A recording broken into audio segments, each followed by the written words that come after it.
Log on, tune in, find out. Another good idea from Cambridge. Okay, so just to remind you, so yesterday we introduced two imaging methods. This is the first one, the Kirchhoff migration. And so that's for the passive arrays, that's the simpler version. And this is the coherent interferometric method, again for the passive arrays. And our job today is to analyze these methods and to understand why is it that this method is better than the other in random media. And what I did last time is I introduced, so the setup, to remind you, we have an array, we have a system of coordinates with the range axis called xn plus 1. For simplicity, we put the source that we want to find, or the scatterer, but let's do the source, to be on the range axis. So y star has coordinates 0, L. L is the distance from the source to the array. And the points in the array, xr, have cross range xr, so this is a vector in Rn, and 0 range, because the range axis starts from the array. And then we are imaging by evaluating those functions, the Kirchhoff migration and the coherent interferometric function at points y, which are search points in a domain. And these points are offset from the point where the source lies by c in cross range and by eta in range. Okay? And so that's the setup. And also what I did last time, I introduced the model of the medium. So we have a wave speed that fluctuates randomly about a background speed c0, which we take constant for simplicity. Okay, so now what do we need to do? Well, if you look to analyze these imaging functions, so let's look at Km first, right? So what do we need to do to analyze that is to sort of look at the model of the data, which is this pressure field in the Fourier domain that we measure at the array. Okay? Now this, in the source problem, is just the pulse that we send times the Green's function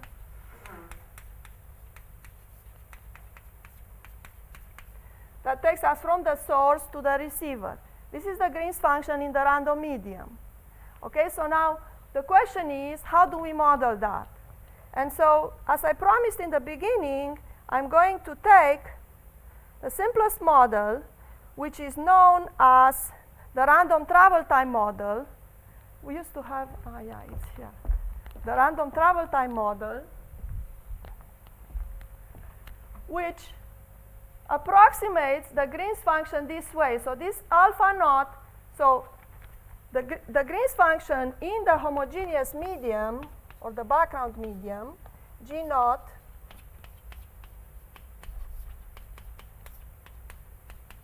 is just alpha naught. So alpha naught, if you remember in my notation, is just some amplitude e to the I omega tau.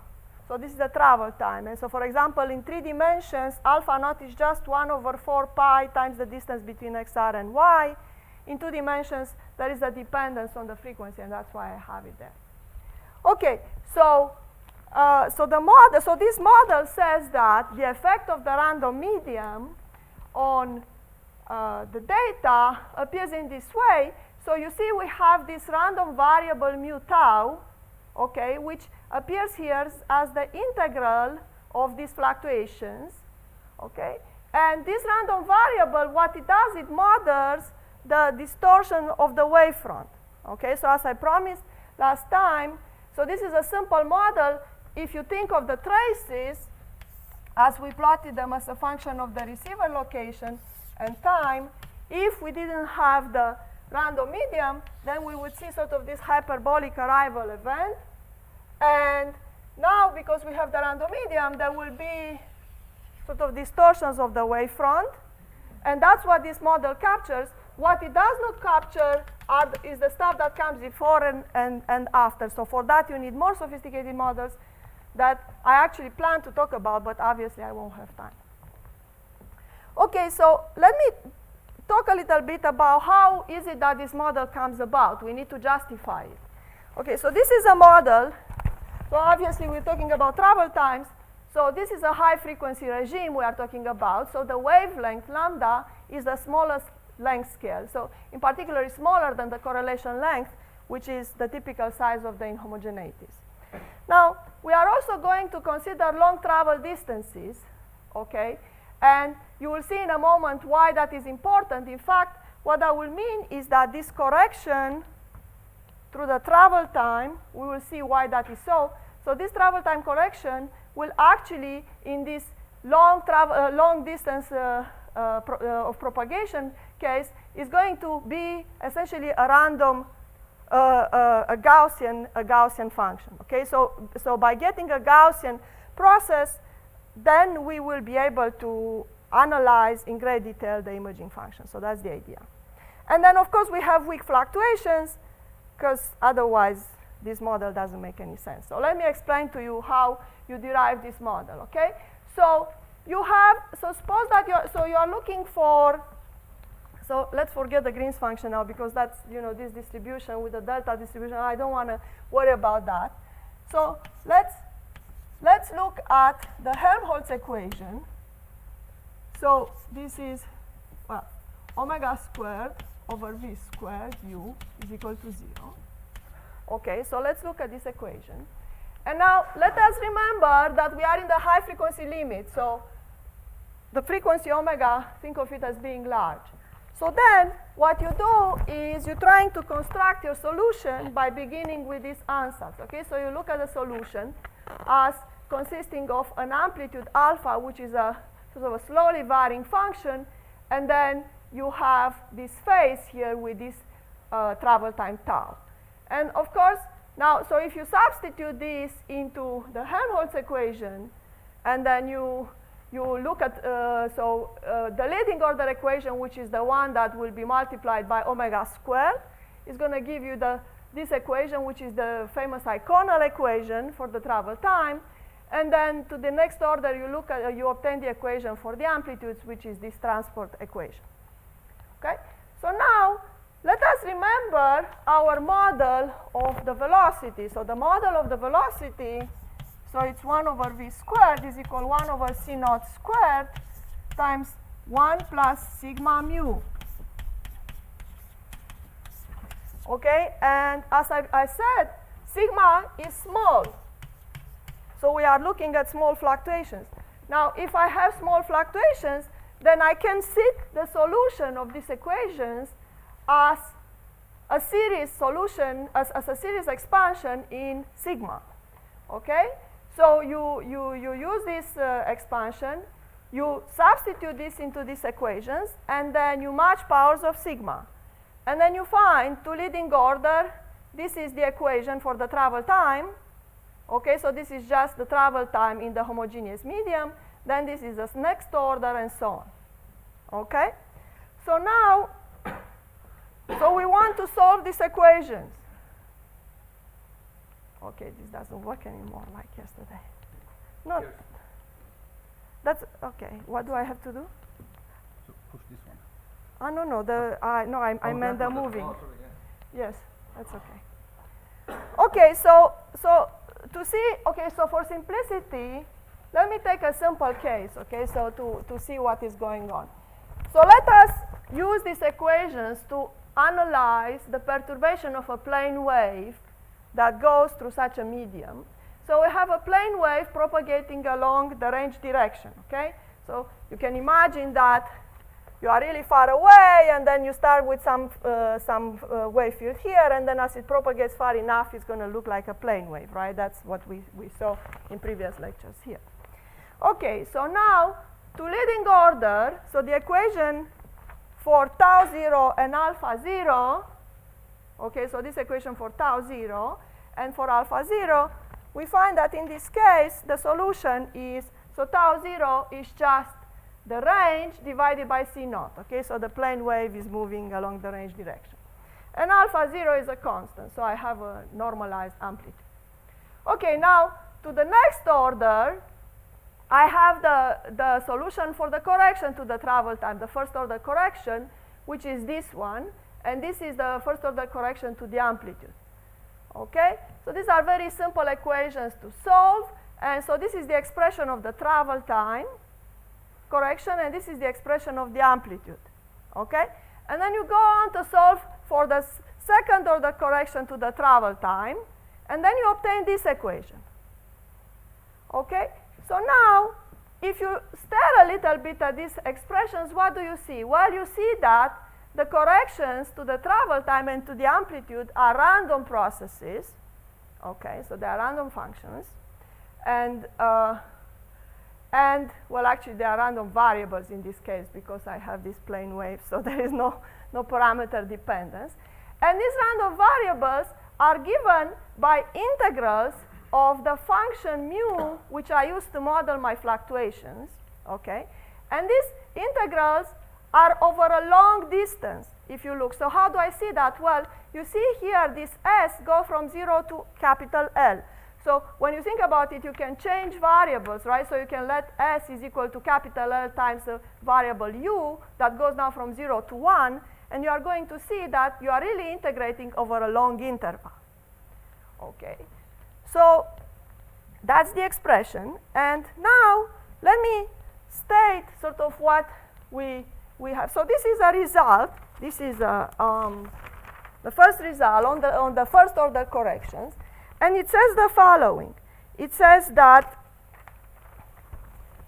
if you look at the travel time correction, then this is a random variable that is a Gaussian random variable in this limit. Okay, so the statement really here is the following. So as capital L over little l, so as the distance over the correlation length goes to infinity, then tau 1 converges to a Gaussian variable with mean 0 and this variance, which is computed here. Okay, so let me explain to you how do you get that. So there will be a couple of calculations that go like this, so I will just do one of them so you see where that comes from. Okay, so there are some things that are easy to check here, and there is one thing which is the Gaussianity that I will have to explain a little bit more. Okay, so the travel time tau 1 is 1 over 2 C naught integral from 0 to L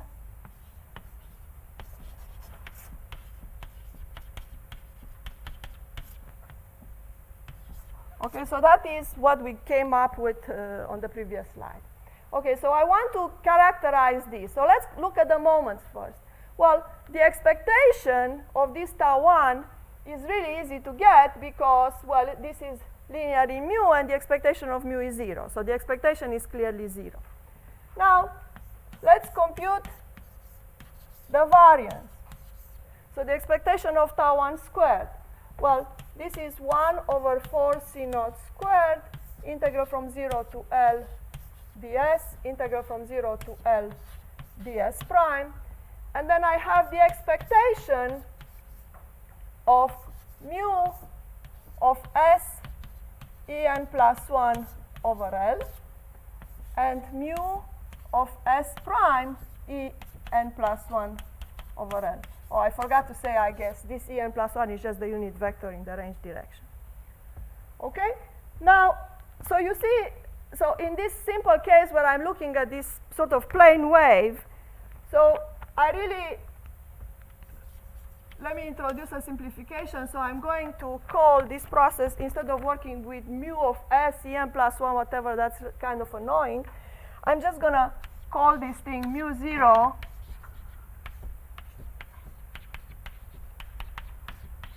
Okay, so I call this thing mu 0. And the correlation, the autocorrelation, so this autocorrelation, I'm going to call it R naught, which is a function of s minus s prime over L, remember that I have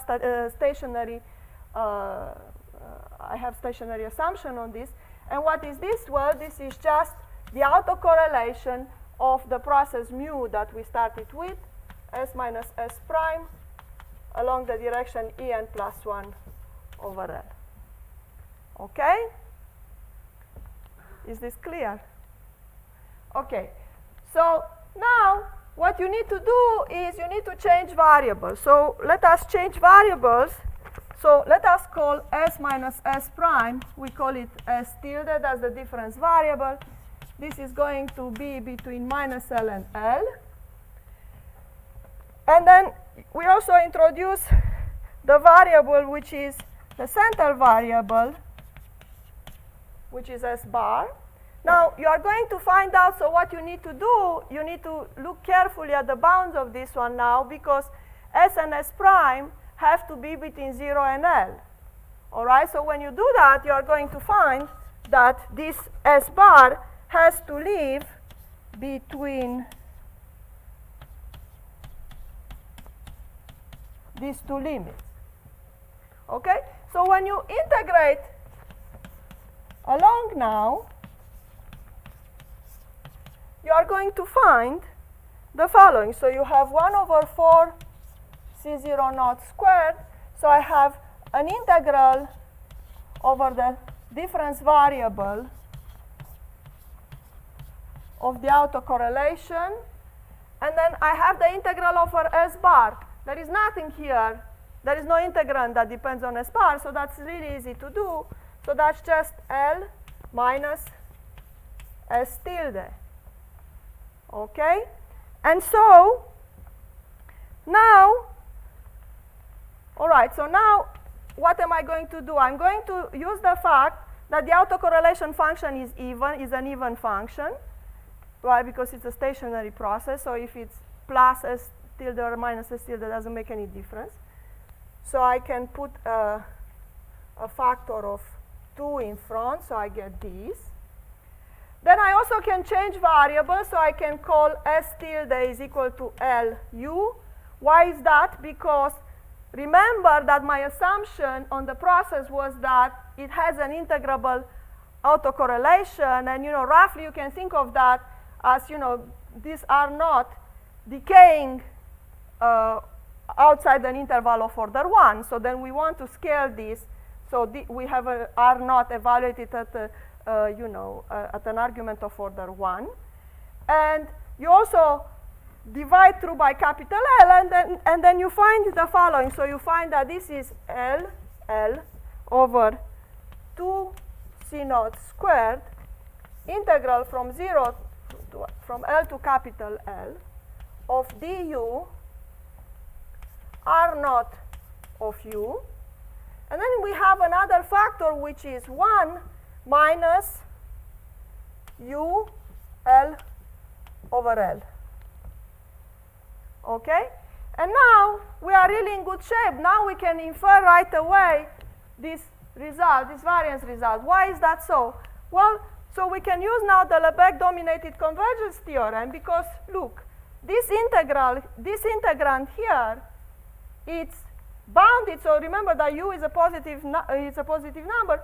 So this parenthesis here is always between 0 and 1. Okay? And R naught is integrable by assumption. And so as you let capital L over L go to infinity, you are going to get that this is going to converge to L over 2 C naught squared, integral from 0 to L over L of du, well, infinity here really, R0 u. Okay? And then converting that in terms of this R hat, now R hat is the Fourier transform of the autocorrelation R. That's what is called the power spectral density. So if you write now R in terms of the power spectral density, and you use this relation between R and R naught, you are going to obtain exactly that expression. Okay? So that's that. So that's the calculation of the variance. So I needed to do one of them, and that's okay. So now let us look at the Gaussianity. Why is it that we get a Gaussian variable? So,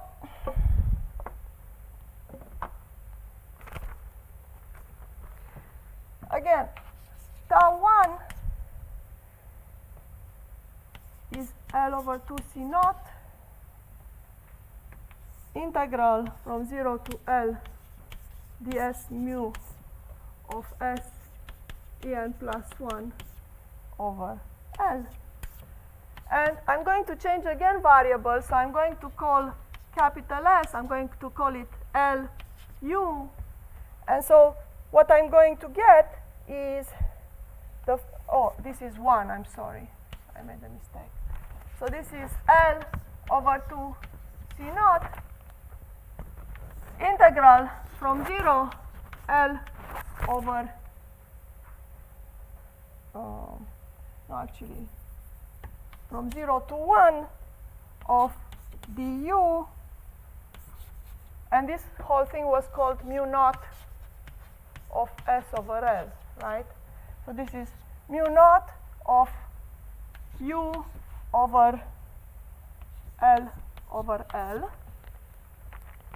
Okay, and I'm going to now write this in a very strange way. So I'm going to write this as 1 over square root of L over L. Okay, and to make this right, I'm going to put here Ln. Okay, so I just rewrote this expression. And now, if you remember that L over L is small, so I call this epsilon, and I remember that this is small, I'm seeing that I am dealing with an integral of the form 1 over square root of epsilon, integral from 0 to 1, d mu 0 of u over epsilon. Okay, and I want to look at this integral in the limit epsilon goes to 0. So that is for tau 1. Now, of course, we have alpha 1 and also tau 2. So you see that in all these expressions, you can do these kinds of change of variables, and you obtain integrals of mu, or maybe mu squared in this case, of arguments which are exactly like that. So u over epsilon, okay, by the same scaling argument. So now I would like to say a few words about how is it that we can characterize, in the limit epsilon goes to 0, how we can characterize these guys. And so this is essentially stochastic averaging, what we are doing here. So stochastic averaging. So I'm going to pause for a moment, so take a departure from what we did, and look at generic problems in stochastic averaging to explain to you why is it that we get what we get. Okay, so I'm going to, consider now, so all notation now for this sort of parentheses, don't tie it with what I said before, okay? So x epsilon is just some random process that depends on some variable z, and it solves a differential equation of this form. This is for z bigger than 0, and let's say that at 0, it begins at 0 for simplicity, okay? So these are the kinds of equations. So of course, if you integrate in z, then you are going to get the integrals that we are talking about, okay?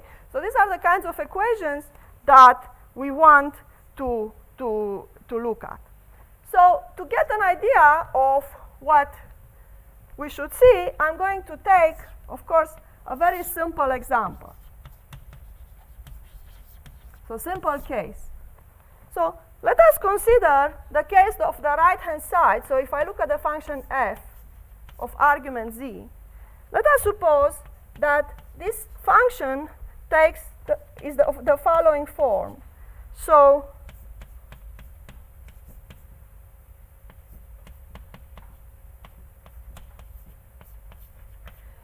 this is a function that is piecewise constant, okay? So in each interval, so when z lives in an interval I minus 1 I, then this function takes the value fi.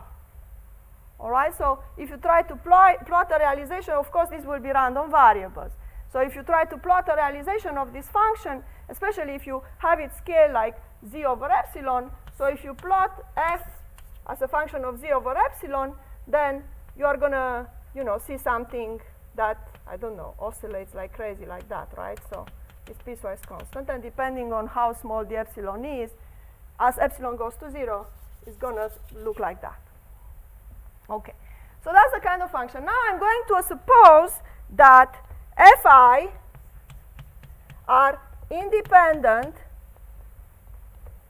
identically distributed random variables, and the mean of these guys, I call it f, and the variance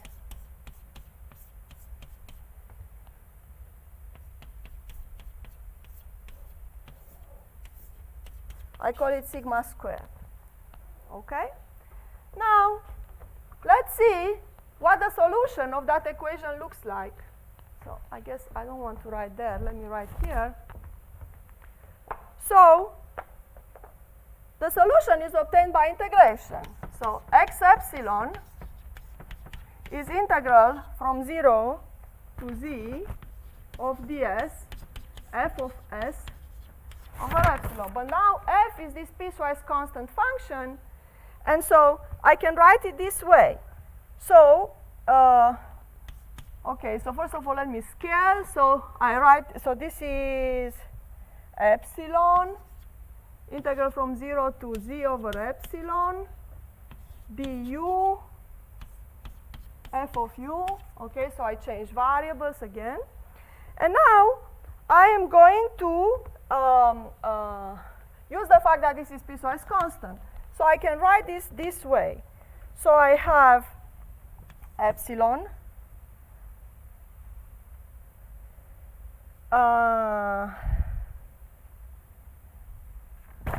sum from I is equal 1 to z over epsilon. So z over epsilon with these brackets is supposed to mean the integer part of z over epsilon.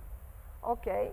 So now I'm looking at also, I have this long distance, so I want to integrate from 0 to z over epsilon. Okay, so this is z over epsilon. And what I'm doing is I'm looking at intervals of order 1, right, which is where the function f is constant. So I have, so this is z over epsilon, and that may not be an integer value. So this is z over epsilon, the integer part of that, okay? And so then this is given by sum over epsilon, sum over I of fi, and then I have, of course, what is left, which is integral from z over epsilon to that of f. But what is f here? Well, f is a constant, right? This is an interval. So what is f here? Well, this whole thing is just f indexed by the integer value of z over epsilon times the length of the interval, which is z over epsilon minus the integer part of z over epsilon. Okay? So that's what I have. Okay. So now,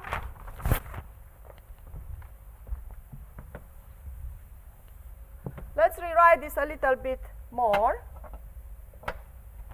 And so we have, so this is epsilon, and now I'm going to multiply and divide by this integer part of z over epsilon.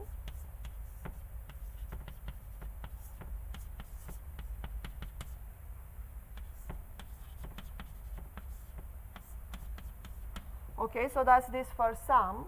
And now I'm going to write this one. So this one is plus epsilon z over epsilon minus the integer part of z over epsilon times the value of f that it takes at the index, which is the integer part of z over epsilon.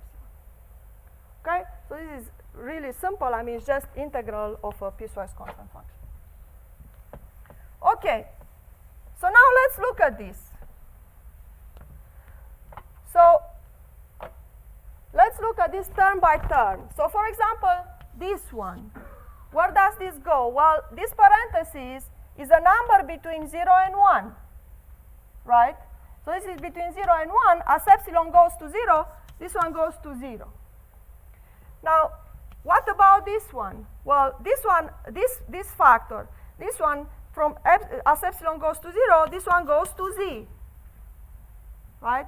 Now, what about this one? Well, this one is the algebraic average of identically distributed random variables, right?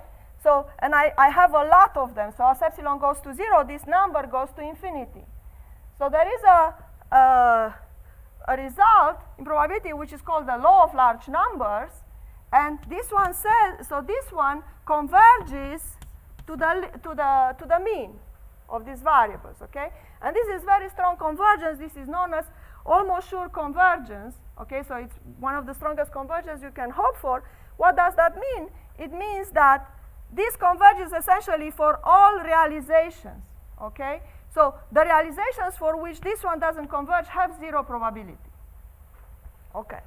So now you have seen with this that x epsilon converges to a process which I call x bar of z, and this process, x bar of z, solves this equation, okay, where you average the right-hand side. Okay. So now this is for this very simple, very simple example. Now, in our case, we don't really have such a right-hand side. So now I see that it's fashionable to give homeworks. So I will give one too. So here is a result that I ask you to look into. So suppose now that you know that f is a stationary process. So it's stationary. So if you look at the mean of that, suppose that it doesn't have 0 mean. Suppose that the mean is f bar. And suppose that you know that the autocorrelation of this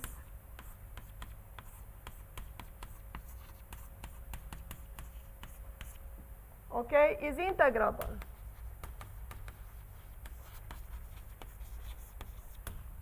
Okay? Now, if you know that, then I ask you to show the following thing. So let us define S of capital Z as 1 over capital Z integral from 0 to capital Z of f ds. So I ask you to show the following thing. So to show that as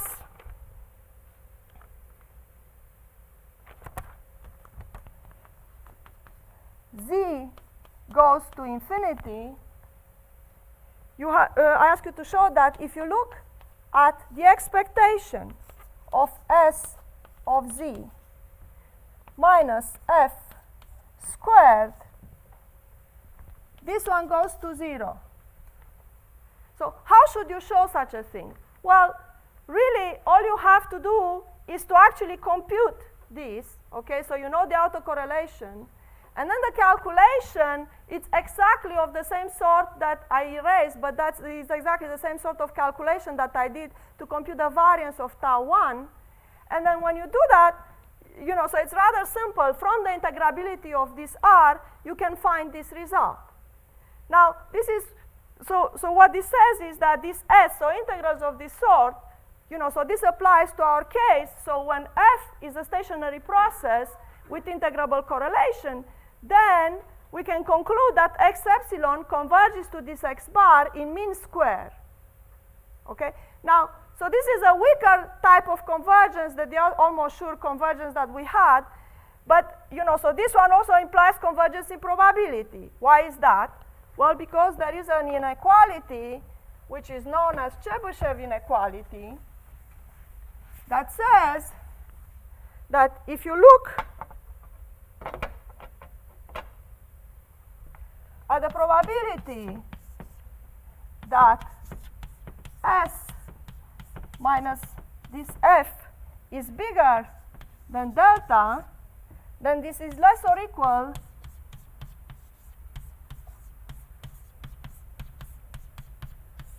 than the square of this divided by delta. Okay, and this is for any delta. So if this one goes to 0, then you also show that, so if that goes to 0, then you also show that this one goes to 0, which is essentially saying that S converges to F in probability.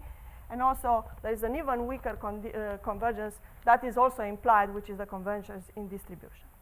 Okay, so now, but when we look at our expressions, so how will this result apply to us? So if you look here, of all the quantities of interest, so tau 1, alpha 1, the right-hand side, which is now linear in mu, has mean 0, right? It is, so that result only applies to tau 2, because the mean of tau 2, so in tau 2 you have mu squared. Now the mean of that is not 0. So all I have shown you is how to compute the limit for tau 2, essentially. So now, for the other case, so when you have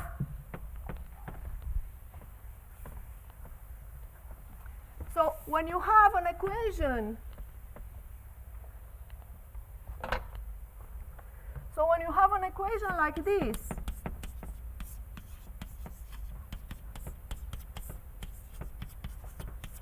where F has mean 0, well, then this result shows that as epsilon goes to 0, the limit process x epsilon converges to a constant, right? So in other words, what it's saying is that if this right-hand side has mean 0, really you have not gone a long distance enough in the medium in order for this to actually fill the random medium. So what you have to do is to look at longer distances, and that's where you have to rescale. So you say, okay, well, over distance is z, so if I think of z as being order 1, then that's not good enough. But if I let z now to be z over square root of epsilon, okay, so then I define, instead of looking at x epsilon, I look at the process x tilde, which is x epsilon of z over square root of epsilon. Then you find that the x epsilon dz is 1 over square root of epsilon f of z over epsilon. Okay, so now let's see, so that's exactly the kind of stuff that I need here, you see, so that's what I wrote for tau 1. And so, now what about this process? So I'm going to consider again the same simple case of the piecewise constant, because that's the easiest to see.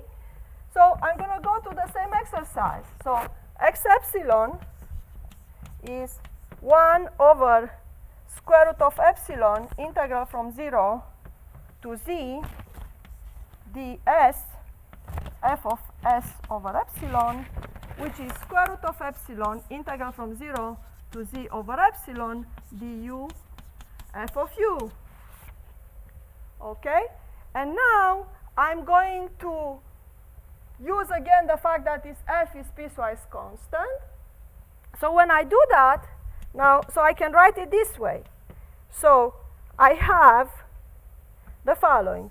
Square root of epsilon, that comes from there.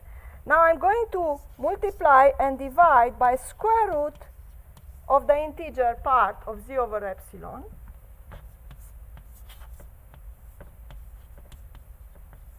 Okay. Now I have sum from I is equal 1 to z over epsilon of fi. And then I have plus the remainder, which is square root of epsilon z over epsilon minus z over epsilon f of z over epsilon. Okay? And now again, we are going to, now again we see the same thing. So as epsilon goes to 0, this one goes to 0. This one goes to square root of z.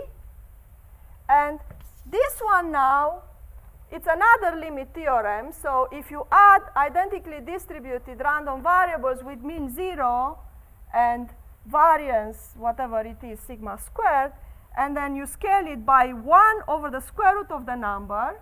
So this limit is known as the central limit theorem, and this one converges to a Gaussian process with mean 0 and variance sigma squared. Okay, so it has a probability density function that is 1 over square root of 2 pi sigma e to the minus x squared over 2 sigma squared. Okay, and in fact, with a little bit of work, a little bit more work, you can show that x epsilon, this process x epsilon, in fact converges to sigma times Brownian motion. Okay, so this it looks like. So that's really what it goes on here. So this is why we get this result. Okay, so we get that what is it? Here, we get this result. So tau 1 has Gaussian statistics, okay, with those moments. For alpha 1 is a similar calculation. You get mean 0, that's the variance. And then for tau 2, you do some calculation. And so for tau 2, the first limit applies to get the expectation, and then to get a variance, you have to subtract the expectation and then go through the central limit theorem again. Okay, so now, finally, I can tell you what is the validity of this random travel time model, and then in the last lecture, present the result. Okay, so what is the random travel time model? So the random travel time model says the following. So what we want to do is we want to take the field that we wrote as, I lost the chalk, that we wrote as alpha 0 plus sigma alpha 1 plus blah, blah, blah, times e to the I omega tau 0 plus e to the I omega sigma tau 1 plus I omega sigma squared tau 2 plus blah, blah, blah. And we want to approximate this by alpha 0 e to the I omega tau 0 plus I omega sigma tau 1. That's the travel time model. Okay? And so in order for that to work, we need to see what scales we need to have. So first of all, we need to look at the following thing. So we say, okay, let's see, for example, when we can neglect the second order correction to the travel time. So we need sigma squared omega tau 2 to be small. Okay? Now how big is sigma squared omega tau 2? Well, we look at